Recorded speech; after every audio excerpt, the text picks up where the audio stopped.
Assalamualaikum warahmatullahi wabarakatuh. Halo teman-teman semua.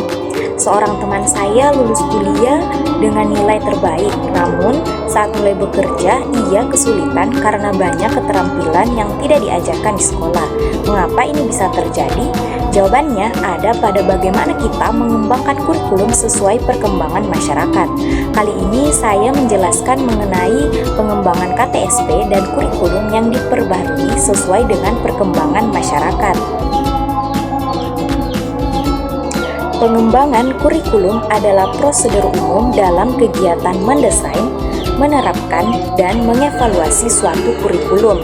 Hal ini dikemukakan oleh Rauf dan kawan-kawan 2020. Sehingga pengembangan kurikulum adalah proses perencanaan dan penyusunan kurikulum oleh pengembang kurikulum agar kurikulum yang dihasilkan dapat menjadi bahan ajar dan acuan yang digunakan untuk mencapai tujuan pendidikan nasional.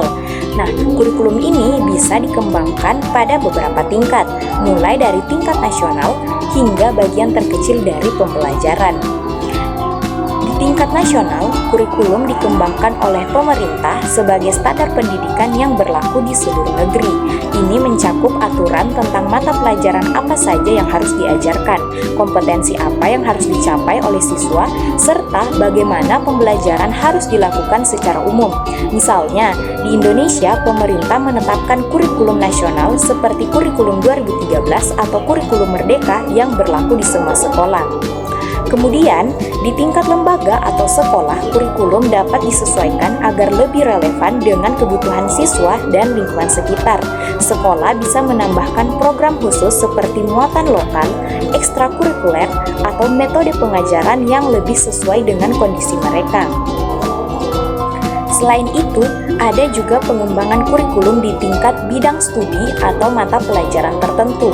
Ini lebih spesifik karena berfokus pada bagaimana suatu mata pelajaran diajarkan. Misalnya, untuk mata pelajaran matematika, kurikulum dikembangkan dengan menentukan konsep-konsep yang harus dipelajari siswa di setiap jenjang. Nah, terakhir, kurikulum juga dikembangkan dalam bentuk satuan bahasan yang merupakan bagian terkecil dari proses pembelajaran. Satuan bahasan ini bisa berupa topik atau materi yang diajarkan dalam waktu tertentu, seperti satu pertemuan atau satu minggu pembelajaran. Contohnya, dalam mata pembelajaran sejarah, satuan bahasannya bisa berupa proklamasi kemerdekaan Indonesia yang diajarkan dalam 1 atau 2 kali pertemuan.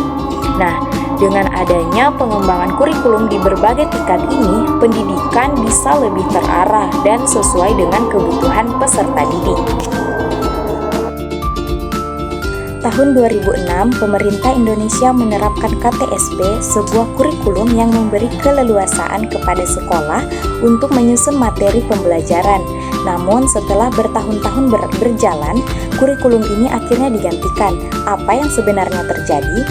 KTSP atau kurikulum tingkat satuan pendidikan adalah seperangkat rencana dan pengaturan mengenai tujuan, isi, dan bahan pelajaran serta cara yang digunakan sebagai pedoman penyelenggaraan kegiatan pembelajaran untuk mencapai tujuan pendidikan tertentu. Kurikulum ini mulai diterapkan di Indonesia pada era Presiden Susilo Bambang Yudhoyono sebagai pengganti kurikulum berbasis kompetensi atau KBK tahun 2004. KTSP merupakan kurikulum operasional yang disusun dan dilaksanakan oleh masing-masing satuan pendidikan dengan memperhatikan standar kompetensi dan kompetensi dasar yang dikembangkan Badan Standar Nasional Pendidikan atau BSNPT. KTSP terdiri atas tujuan pendidikan tingkat satuan pendidikan, kedua struktur, ketiga muatan kurikulum tingkat satuan pendidikan, keempat kalender pendidikan, dan terakhir silabus. Struktur kurikulum merupakan pola dan susunan mata pelajaran yang harus ditempuh oleh peserta didik pada satuan pendidikan dalam kegiatan pembelajaran. Susunan mata pembelajaran tersebut terbagi dalam 5 kelompok, yaitu agama dan akhlak mulia, kewarganegaraan dan kepribadian, ilmu pengetahuan dan teknologi, estetika, olahraga, jasmani, dan kesehatan. Kemudian kalender pendidikan adalah pengaturan waktu untuk kegiatan pembelajaran peserta didik selama 1 tahun ajaran. Kalender pendidikan mencakup permulaan tahun ajaran, minggu efektif belajar, waktu pembelajaran efektif, dan hari libur. Silabus adalah rencana pembelajaran pada suatu kelompok mata pelajaran atau tema tertentu yang mencakup standar kompetensi-kompetensi dasar, materi pokok, kegiatan pembelajaran, indikator, penilaian, alokasi waktu, dan sumber atau bahan belajar. Silabus ini merupakan penjabaran standar kompetensi dan kompetensi dasar ke dalam materi pokok dan indikator pencapaian kompetensi untuk penilaian. Selanjutnya ada RPP atau Rencana Pelaksanaan Pembelajaran dalam kurikulum tingkat satuan pendidikan. RPP adalah rencana yang menggambarkan prosedur dan pengorganisasian pembelajaran untuk mencapai suatu kompetensi dasar yang diterapkan dalam standar isi.